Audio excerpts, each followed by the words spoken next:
Hello and welcome to another episode of Fly to Freedom. I have managed to persuade my husband Dave to come back and we're going to answer some listeners' questions. But first of all, welcome back. Yes, scared. And I've obviously got the quickfire questions and I've got some new ones because you've answered them already. So. Oh, really? Yeah. What's your favourite food?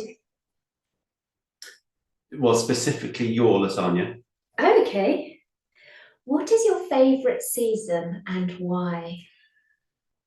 I would say May, June time before I get ridiculously busy. Is that spring then? Well, no, it's late spring. I mean, spring is anything from March to May, isn't it? Okay. So May, June time is early summer before I get ridiculously busy on harvest.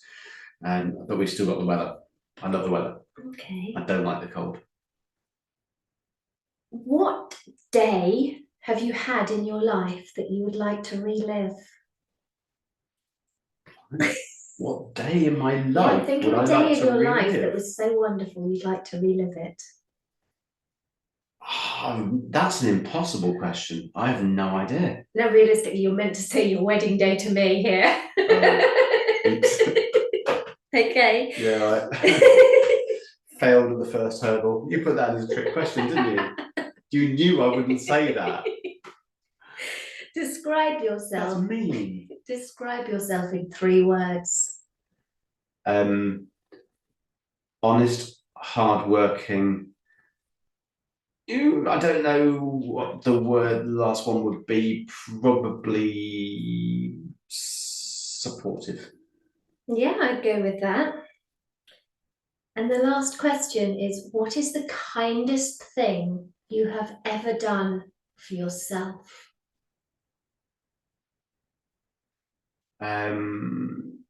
Giving myself a break. Excellent. So we have several listeners' questions. Some are for you, some are for me, and some are for both of us. So a question for both of us is, when did you realise there was a serious problem? What are the signs? What were the signs? Well, and we're talking in terms of your eating disorder, I take it. Yeah, this is an eating disorder podcast. Just to check, because there's all sorts of different problems you could have. Well, the first time I knew about it was when you told me about it. And the signs were the same thing you told me. Okay. I was, as we said in the last podcast, yeah, you'd been very adept at keeping it hidden. So I didn't know until you told me. How about you? For me, I think it was when I finally realised that the control I thought I'd had control of me, and that I literally had no control. I couldn't have eaten if I'd wanted to. I literally, and that was really scary. I literally had no control. So yeah, when I realised that the eating disorder completely controlled me. And was that the point at which you decided to reach out and seek help from other people? No. No, I still carried on for quite a while after that. At what point did you realise that you actually had a problem that needed help outside of what you could do for yourself?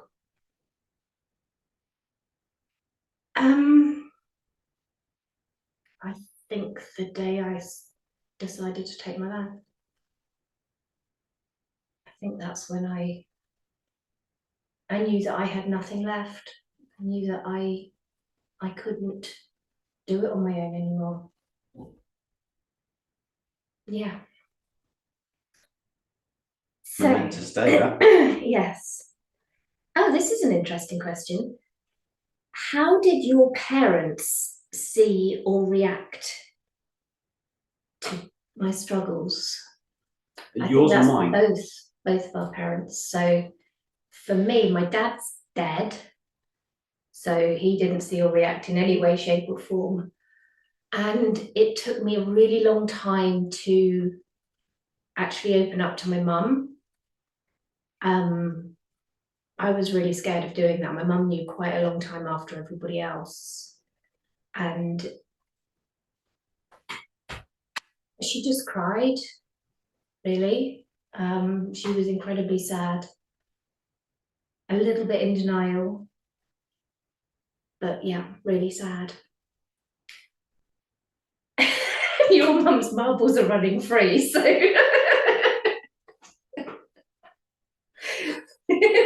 to be fair. My mum was somewhat shocked and didn't really understand what I was talking about. In her generation, an eating disorder, well, eating disorders did exist, but they didn't have the prominence and the recognition that they have now. So for somebody who is 86, as my mum is, it means something completely different to what it would to somebody of our age or or younger than that. So I wouldn't say that it means a lot to her, but she was shocked that you were ill. Yeah, and she's also very, very confused as well, isn't she? Just generally. So I would, I don't really think that's got a lot to do with it. Okay. What were the hardest parts of recovery? Well, I'm going to let you. You can go first. No, because I went first last time. The hardest parts of your recovery for me, and I think that impacts on us, were the recognition that it wasn't just a case of that you were going to get weight restored, and that wasn't just what recovery is. I think the hardest part was understanding what the problem was in the first place when you first told me, and that trip to Crete and all that sort of stuff, and I was trying to understand what the heck was going on, because I didn't know anything about eating disorders. And the other, once I'd actually got to grips with what was going on, the other really hard part for me was trying to understand and recognize the person that you were going to become was very different to the one that I'd married and lived with for so long. That was actually quite hard. Yeah, I get that. I think for me, the first one was accepting help. And so that obviously that was very early on in recovery, and realizing that in order to heal, I had to feel the feelings and I had to face the fears and start looking inside and start doing the inner work and finding out why I had the eating disorder, why it was created in the first place, what it was doing to serve me. And all the feelings, facing the feelings and feeling the feelings. But I have to say the fear of feeling the feelings was a lot worse than actually feeling the feelings, if that makes sense. Makes sense to me. Can I add one?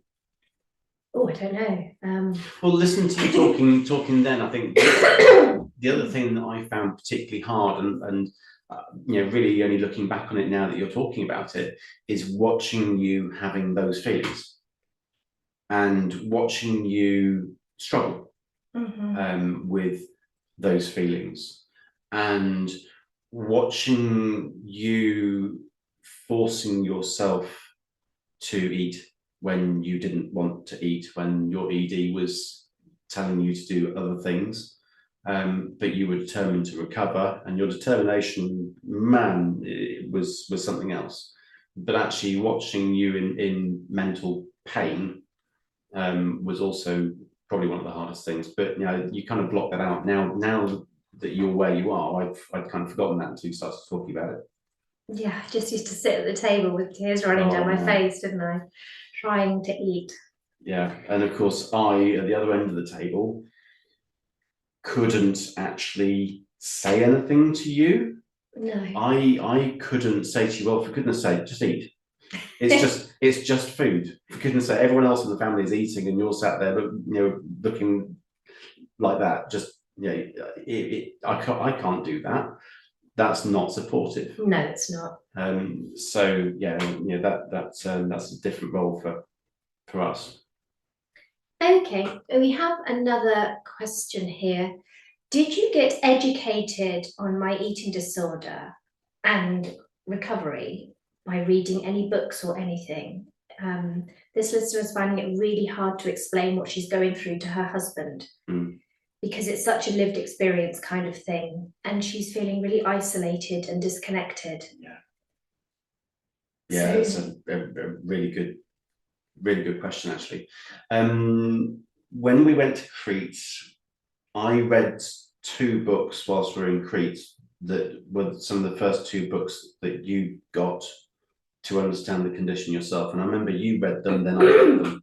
Yes. I can't remember what they were, but I was determined to try and understand as much as I could about what you were going through. And I'm not a great reader, folks. Yes. I just don't. I'll sit by the pool and read, sure, but any other time you won't find anything other than factual books in my hand. So yes, I did, and I would recommend anybody that's supporting somebody with an eating disorder to read what your other half, whoever it is that you're supporting, is reading, because that way you're probably going to be on the same page. And also the other way that I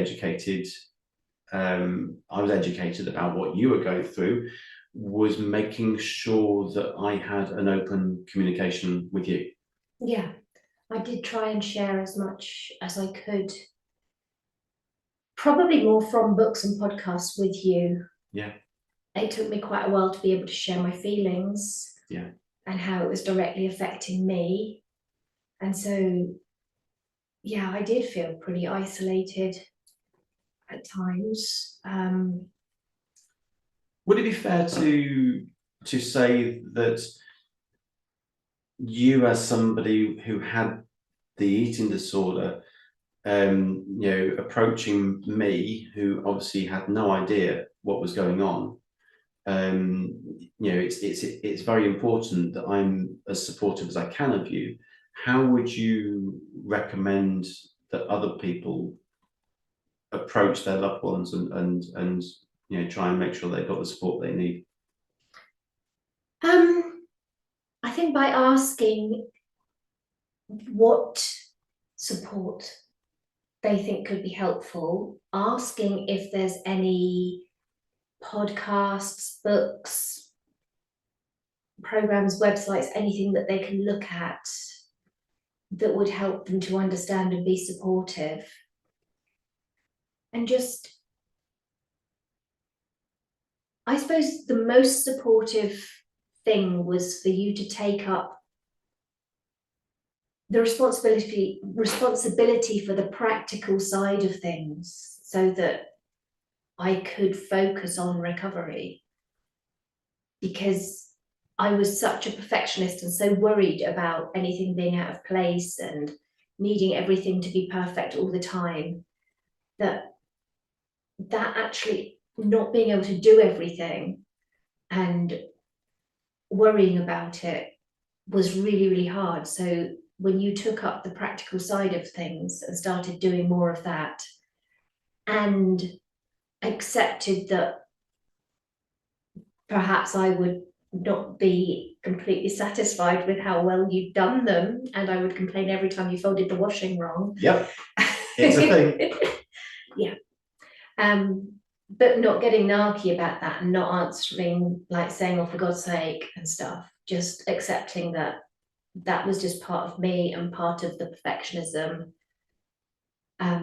That was probably one of the most helpful things. So I guess a lot of patience is required. Yes. And the last part of this question is, how did you start to feel connected to each other again? It comes back to communication, Yeah, doesn't it? Would you I agree? think it does, very much so. But it also, excuse me, comes back to when I was starting to become more nourished and less in the like survival response. So my brain was actually able to function in a slightly calmer way. I think there was quite a disconnect for quite a while, if I'm honest. And you were doing the best you could, and I was doing the best I could, but there was a disconnect. Yeah. And I think that's natural. And I think a lot of it came down to when I actually had the mental capacity to be more connected. And you went through a big period in your recovery when you weren't able to make any decisions. Yes. I And that was a literally didn't big have thing for capacity you. to do anything. The period when you were focusing on weight restoration and nourishing your body again, and trying to right the balance and frankly the damage that you'd done with that. And the only things that your body could really do was to eat only when you told it to eat, and to lie on the sofa and really do as little as possible so that your body was keeping as much of those nutrients in you rather than exercising them back out again. Yeah. And only by doing that did you get the clarity back again in your mind, which then allowed you to get that connect back with me. Yeah. Yeah. And you're right, I couldn't make decisions. I literally had not even the most simple decision, like what to watch on TV. I couldn't make a decision. Yeah, and you are the queen of the TV control. I now have the TV controls back within my control. So all is restored. everything is okay in the Drahane household now. Yeah. We don't have to watch random weird stuff that you choose. Okay. Were there any unexpected aspects of recovery? Greatest unexpected joys in recovery? Okay, so yeah, I'll let you go first then, because immediately your mind has dropped below your trouser line. Yeah. Sexy time was great time, wasn't it? That was a definite bonus. Okay. I'm a guy, what can I say? So that was fantastic. What was the question again? For me, I suppose getting a sex drive was an unexpected joy, but actually it was to start experiencing life, like not just feel trapped in this tiny wee cage that just comprised of the eating disorder and worry and anxiety, but to start seeing things around me and appreciating nature and just realizing that the world was so much bigger than the torment that was in my head. I remember several times when we would be out and about and you would just stop and go, wow, I never appreciated this before. Do you remember that walk we went on and there was all these ruins and I was like, oh wow, look at the ruins. And you're like, we've been here a million times before, they've always been there. And I'd never ever seen them. Yeah. So I'd never seen what was around me. Yeah. Okay, in the previous podcast, you both described tension between you over sex and intimacy, with me not wanting it and you feeling rejected. Do you have any advice for navigating this very tricky and little talked about area? That's probably a question for you, because I think that's coming from somebody who has an eating disorder and you've managed to navigate it. So that's probably a question for you to answer first. Okay. I did journal about it a lot. I do remember one entry going, sex is the elephant in the room. I think we did try to talk about it a few times, and it just dissolved into tension and disagreements sort of early on. I think that was pre. No, it was during recovery. Okay. It was when I was gaining weight and I could not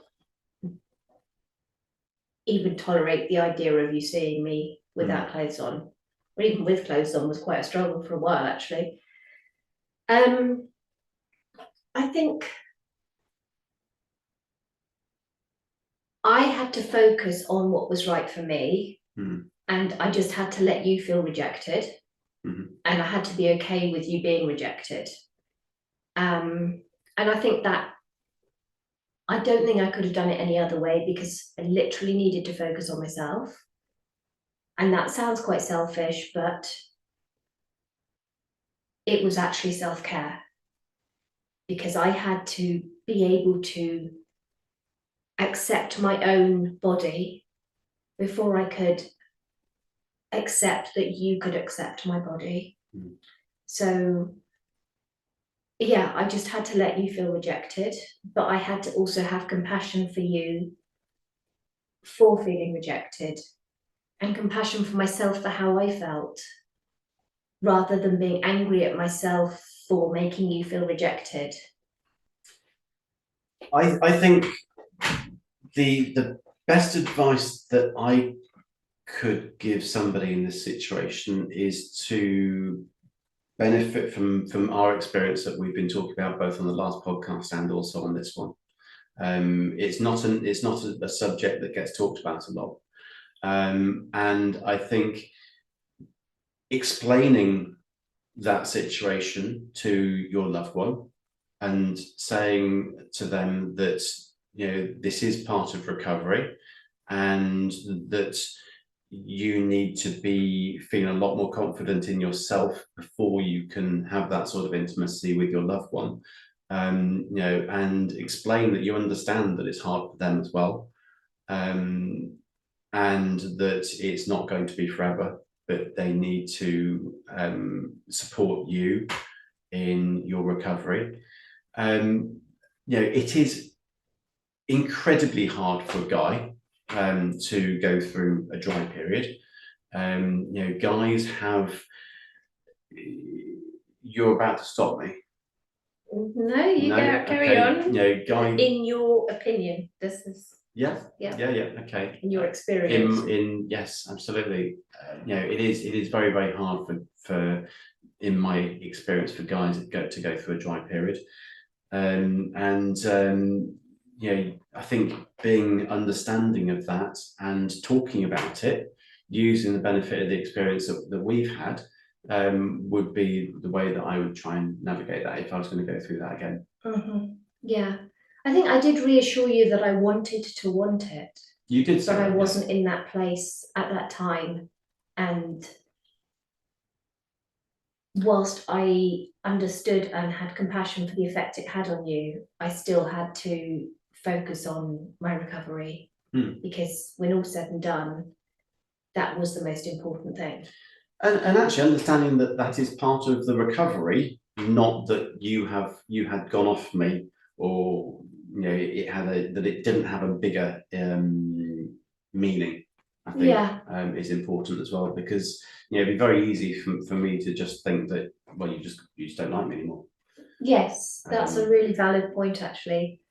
And to reassure each other, yes, that there was still a lot of love there, and the intimacy could take a back seat until such time as the sexy bricks comes along and hits you like a freight train. So what are the biggest changes in our relationship now that I've recovered? I think our communication is amazing. Yes. I think we're a lot more open with each other than we ever were. I mean, we never had a bad marriage. No. We're blessed. But I think our marriage is stronger. I think we're more open. And I think we both have more respect for each other. yeah, that's basically pretty much what I would say. And you are more confident. Yes. A lot more confident than you used to be. I remember that if there was a phone call to be made, I don't know, maybe we needed to phone a plumber, or I don't know, just giving examples here, but there's no way that you would pick up that phone, and you have much less of a problem with it now than you did back then. So you have much more confidence. I think I'm able to accept love. Yes. And I wasn't. Yes. I could give but never receive. And I think that's made a huge difference. And that has makes a difference to me as well, because I'm also a giver, and being a giver to somebody who can't receive is hard, and that's much easier now as well. Yeah. Is there anything either of us would have done differently in the whole recovery process? That's a really good question. And for me, I think it unfolded the way it had to unfold. We have a saying, don't we? It is what it is. It is what it is. Yeah. And I think that applies to everything. Would we do anything differently? No, I think it's unfolded, and we have dealt with whatever has come up in the way that seemed to be appropriate at the time. Maybe not every time was the right way, but well, define right. Yeah. Okay, so I have some direct questions to you now. Oh no. Now I'm getting really worried. You said in the last podcast that you weren't sure that you would like the recovered Julia. Yes. What did you mean by this? Do you really feel that I'm a different person now I'm recovered? Okay, I'll answer that slightly backwards. Yes, you are a completely different person now than you were before. What did I mean by that? Well, let's put that into context. That was part of a discussion that we were both talking about what you were going to be like after recovery. And we both said that we didn't know who you were going to be and what you were going to be like.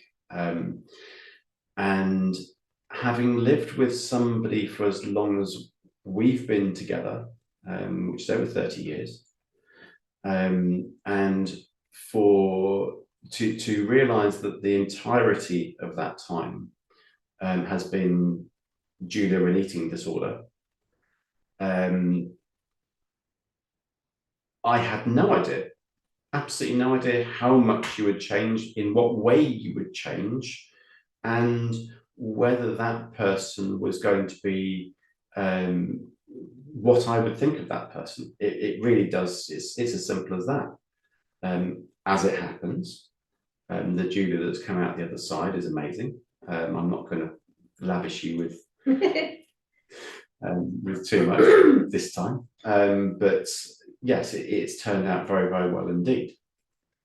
So to clarify the change, I think that the essence of me, what makes me me, is the same. Yes. I think that the way I love nature, the way I love animals, how I want to help people, the fact that I'm quite a quiet and gentle person, all that's the same.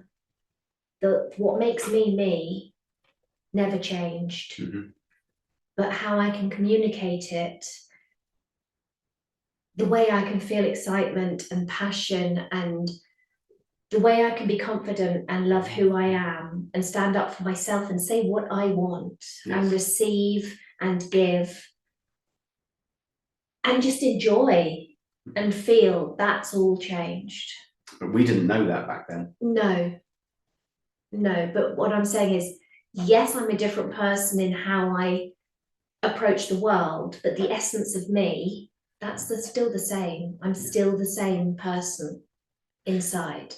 And I think for other people who are at that stage now, and whenever they listen to this podcast, I think it's important to emphasize that, that yes, post recovery, you are different, but like you say, the actual real core of you. Yeah, the bits that come from love, really, because we're all born loving ourselves and loving who we are, and that those parts of me that come from love, they're still there, and it's just the fear parts, the anxiety, that's all gone. Yeah, it's an overall positive experience. So much. Massively. In the last podcast, I told you how challenging your exercise routine was for me. Did you realize how hard that was for me at the time? Nope. And why did you continue to do it when I told you? And that's just a question, not a criticism. No, that's fine. No, I had no idea that it was hard for you. Actually, I didn't. In some aspects, I didn't realize that it was hard for you until very, very recently, like a few weeks ago. The last podcast. The last podcast. And I'm being genuine with that. That was something that came out of that last podcast that I wasn't fully aware of until that time. Why did I carry on with it? Well, the things that I enjoy in life, and things that make me involve those activities. And if I gave up the things that make me and that I enjoy, then I would be doing a disservice to myself. So self-love then. Self-love. And I believe that there is a balance to be had. And I hope that we both understood each other well enough, and we got through it. Do you think my eating disorder affected your own relationship with food and exercise? No. And do you think it affected our children's relationship with food and exercise? Interesting one. No, it didn't affect my relationship with food and exercise. I love both. I always have loved both, and I always will love both. How did it affect our children's relationship? On balance, it did. I think it probably did. Do you remember Finn as a little boy? And he used to, if he ate any sweets or anything, he'd go and get some fruit to make up for it. Yeah, that was the orthorexia part of it, wasn't it? Yeah. I have no concerns with our kids with food and their relationship with food. No. If I could go back and do that differently, I would. But I have owned it and shown them through my words, actions, etc., that I was wrong and that it was disordered, and that that's not food freedom, and I think they all respect that. But I think it undoubtedly did affect them. Okay. Eating disorders are often characterized by secrecy and lies, both to ourselves and others. Did you see this in me, and how did you cope with it? I don't know that you did see it. I didn't, no. I was very, very good at lying and covering up. You were ninja level at doing that. The short answer is no, I didn't. Okay. What were the hardest compromises you had to make for me during recovery? Ooh, that's an interesting question, isn't it? What were the hardest compromises I had to make for you in recovery? Or just in general, I suppose. I don't know that compromise is really something that I've had. I don't know, really. I think maybe stepping up and doing more on top of a job and all that sort of stuff, and doing more of the stuff that you were doing within the family. It wasn't. None of it has been that side of things has been hard, I would say, because it is what it is, Yeah. and you just get on with it. So I don't know that compromise is really something that I've had to do per se. Just roles have changed, or they did change for a while, whilst you recovered. How I see it, and please say if this is wrong, my interpretation of what I think was hardest for you was not being able to fix anything, to literally watching me suffer and in pain and not having anything that you could do to change that. Oh, that's certainly true. Yeah. Yeah, that is certainly true. As we said in the last podcast, I'm a fixer. Yeah. And I also feel, and I think you did say this a couple of times, that you struggled with the fact that I confided in my coach more than I confided in you, and that she probably knew more about me and how I felt than you did. I think we can take it back a stage further. I struggled the most in the early stages with the fact that you confided in your friends in that you even had a problem before you spoke to me. Yeah. That I struggled with. And if I was to think back on it, which I don't anymore, but if I was to think back on it, I would still have a problem with that. It was to me not feeling that you could confide in me was this is going to sound stronger than it actually was, but it felt like a kick in the teeth. And that we're supposed to be a team, and you're supposed to share things with me, and that was hard. In terms of, can I just talk to that for a minute? Oh, 100%. I get that was hard. I do understand that was hard. At the time, I had very little cognitive capacity. I couldn't think things through. And when you say I confided in my friends before I confided in you, what the actual truth is that you were very rarely in, because it was the middle of harvest season, and they saw me a lot more than you did, and they saw me passing out at the gym. They saw me like passing out on walks. They saw me getting thinner and thinner. They saw me, and you didn't. And no. So they knew without me telling them, because they were with me. Yeah. But you did come back and tell me that you passed out at the gym, and you passed it off as something completely different rather than actually saying, I've got a problem. So, it swings and roundabouts. It swings and roundabouts. I think they saw I had a problem before I saw I had a problem. Yeah, or before I faced the truth that I had a problem. Yeah.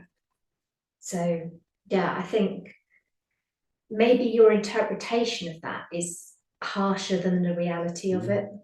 Quite possibly, certainly at the time.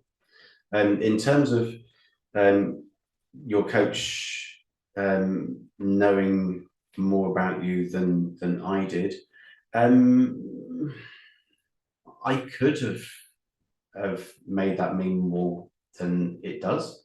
I didn't, because I think that's the right sort of thing. You need somebody that you can tell your deepest, darkest secrets to, in a safe place, with total trust, that it's not going to impact on you for, if it goes wrong, it's not going to impact on you for the rest of your life. And it's right that she's an amazing person as well, so that will have helped. So no, I don't make that mean any more than it is. Okie dokie. Right. So there's a question for me here. Why did you want to get better? What were you aiming for? You'd lived with your eating disorder for such a long time. So how did you keep faith that recovery was possible? Great question. Really good question. So to that, I would like to say that I'm going to go backwards on it actually. How did I keep faith that recovery was possible? I think it was just hope, to be honest. And I knew what not being recovered felt like. And I knew how shit it was and how bad I felt. And so I didn't believe that recovery could be worse than living an eating disorder. And I, as I said previously, researched it so much. And I have still to this day never ever come across somebody that's regretted recovering. Mm. So that said to me that A, it's possible because other people have done it. And if they've done it, why can't I? And that it's got to be better because nobody regrets it. How you had to put in the work. Oh, so much. You had to put you in the have to work. allow yourself to be uncomfortable. And How to did that feel the feel? feeling. Terrifying, absolutely terrifying. So much, literally, you just, it's, the fear is almost indescribable. But again, it comes back to the fear of facing the fear is much worse than just getting on and doing it. And as soon as you start getting on and doing it, when you're facing it, it turns into courage. I remember many times when you're eating, you told me actually that you had to be almost robotic about it. Yeah, very, very much so. Literally robotic about Yeah, it. I did not want a single bite of the food I was eating. To swallow it was like monumental effort. And especially seeing as I had such digestive issues as well. And literally every time I ate, I was then in the toilet losing it, not through purging, just through having really gastric issues. And it was like, I'm going through all this effort to eat this food that's just literally going straight through me. And so that was really hard to deal with because that just felt so pointless because I couldn't see how I could weight restore when that was happening. But what was actually happening was that my body was relearning how to digest food and how to hold food in. And I had to go through that for my body to relearn, and then I could start to weight restore once my body had started to settle. And the gastric problems lasted for a year. Mm. Such a long time. Something I think you did very, very well though, is, and dare I say, you did what you were told. I did everything my coach told me. I was really told. compliant because she had done recovery and she had reached, I suppose, the other side, the dreamland that we all hope for. Yeah. But she'd done it, so she knew how to do it. She knew the way, and I hadn't done it. So I had to trust that she knew what she was talking about and just do as I was told. So yeah, I was incredibly compliant, even though every part of me didn't want to be. I remember lots of swear words. Oh God, yeah. Why did I want to get better? Because living in the eating disorder was hell. Quite simply, it wasn't living, it was existing. And it was getting worse and worse. And I had lost any control. Like I had no control and I had no desire to carry on living. So it was do or die. Well, what was I aiming for? Well, that nirvana, that land of love and freedom that you dream of, that other people get, that you don't believe is possible, that is so possible and so amazing and just indescribably different from how living in the eating disorder was. All right, let me just have a quick look through here if there's any other questions. That's a good round of questions. It's a very good round of questions.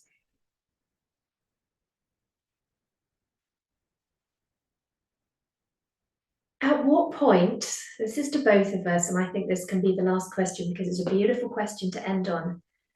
At what point did you know and did I know that I was recovered? That's a really beautiful question. Really beautiful question to end on. And for me, no, actually, I'm going to let you go. No, I want you to go first. Please do go first. I've got to think about the answer more. For me, it was when I realised that I truly love who I am and I want to look after myself, because when you love somebody, you don't want to hurt them. And I love who I am and I don't want to hurt myself anymore. I think for me, it is watching you, acting normally with meals and social situations and all that sort of stuff. You went for breakfast, I think, with some of your friends, and you came back, and it was the first time you've been out with them for a little while during recovery, and you'd eaten a full breakfast, you'd eaten a full meal with them, and you hadn't felt the anxiety that you'd felt previously, and it was just you going out for a meal with your mates and having a nice social time. That was a real indication that you were recovered. So it's more about the food for you, I suppose, because the eating disorder was more about the food for you. Oh yeah, I mean, I don't have a window. Thankfully. Yes, thankfully, into your mind. I have no idea what's going on in your mind, but all I see is your attitude towards food, and are you eating? Are you looking scared when you're eating? Are you displaying anything that is eating disorder related, around food? Okay. And when that stopped, happy days. I think there's one other thing for me now is when I come across something that scares me, I'm not scared to face it at all. Yeah, it scares me. Yes, I feel the fear, and part of me is a little bit excited by that because it's another opportunity to grow, another opportunity to gain more freedom in life and become a higher version of myself. And so I'm not afraid of facing fear at all. Yeah. And you are still finding things. Oh, absolutely. I even rescued myself from a spider last week. Very proud. No, that's kind of insignificant, isn't it? But never mind. It's still a thing for you. I was very proud that I rescued myself from a spider. Anyway, thank you so much for listening, and thank you, Dave, for coming back and answering all these questions. And I'll see you guys next week. Thank you so much.